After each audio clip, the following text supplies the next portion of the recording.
Hello and welcome back to Jay's Angling Outdoors. Now, today let's go over and talk about and review the Whopper Plopper 75. Now, personally, this is my favorite damn topwater. Now, people think, oh, it's a lazy lure. It's just one lure, one action, but really it's not.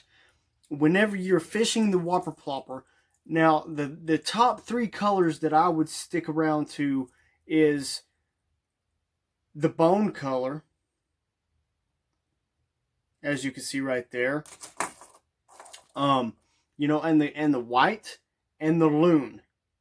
Now, those are going to be the most predominant producing colors for your topwater. Now, when you think about the Whopper Plopper 75, okay, it's like 3 inches, 3.5, 3.25 inch. Okay, and you think this is not going to catch big fish. But from my experience using this bait right here, the Whopper Plopper 75 to be specific, it has a bold presentation that you don't really get on specifically the 90 size. It's more slender and elongated. Now, as you can tell,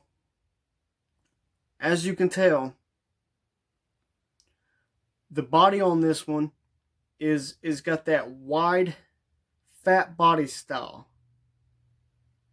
and that beefs up the profile too. From my experience, the 75s have the most aggressively bold plop to them. As you can tell, let's take a little look at this. This one just absolutely got hammered in previous seasons. Hopefully you could see all the battle scars that it has taken on. I mean, it has caught me numerous largemouth and smallmouth bass. Anywhere from half a pound to up to 6.5 pounds. I mean, that's where it's at. Now you can't really fish these. The best way to fish these is going to skimmer over the grass. If you have some milfoil or some hydrilla that is just subsurface, this is a great bait to run that over. Just skim it over there to the top of the grass. Anywhere around, shallow structure is also great. The best times for the topwater bite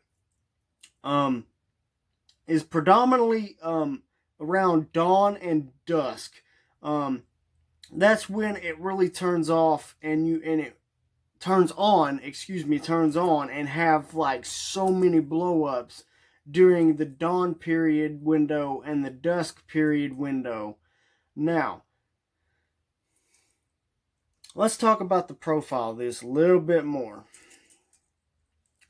On these 75s, if you noticed right there, let's see,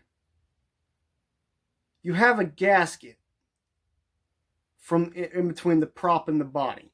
Now, this is gonna reduce, grass and other debris that is gonna likely get tangled up there. It has a strong resistance to not getting any debris tangled up in there. And you've got this nice rubberized prop, which, I mean, it plops really well. I absolutely love it. You got these nice holographic eyes right there. Just all around great craftsmanship. You've got the textured scales to the pattern. If you look really closely right there, you can tell the detail and feel the detail. These are ready to fish out of the box. As you can tell, these are some quality freaking hooks. You are ready to go right out of the pack. Just like that. No problems to them. Of course, you have the tie-on, which does not have a split ring, but if you wanted to, you could actually add a barrel swivel to this and keep the fish from getting leverage and throwing these hooks. Now, as you could tell with the profile on this 75, it does have a fatter, froggy, wide body style. And that is part of its bold profile to be such one of the smallest Whopper Ploppers currently out there. Like I said, the go-to colors is going to be bone, which I have right here. Then loon, which is black with white trim. And then the solid white. Now, okay, so from my personal experience, bone, it's going to work good in the dawn period and the dusk period. Even when it's, an overcast kind of dreary day. It's going to exceed right there whether you have your black and your white top water. You want to throw the black on like at dusk on a bluebird clear sky, and then when you want to throw the white top water, you want to find the conditions of being kind of a dreary, warm, overcast day. That's going to work really best right there. But from my experience, bone exceeds in all three of those conditions, all two of those conditions. So, if you don't have one of these Whopper Ploppers already, I would highly recommend going out and getting these. These are excellent. They are made by River to Sea. They're in the mid-range pricing. I would say that they're going to run you about $12, $13 depending on where your retailer is. But these are my actually go-to topwater when they are not hitting frogs, spooks, or even topwater jerkbaits. So yeah, go put some of these in your arsenals and hold on tight in the upcoming spring and summer season, because you will get smashed on these. Okay, and how you want, some people are out there and they're kind of biased about this. They say, oh, it's just a one style action of lure, but really that's not so true. In my personal experience, and other fellow anglers out there are right there with me. With this jerkbait, you could sit there and you could burn it over grass, or burn it on shallow cover, or you can just slow down and just slightly just chug it in.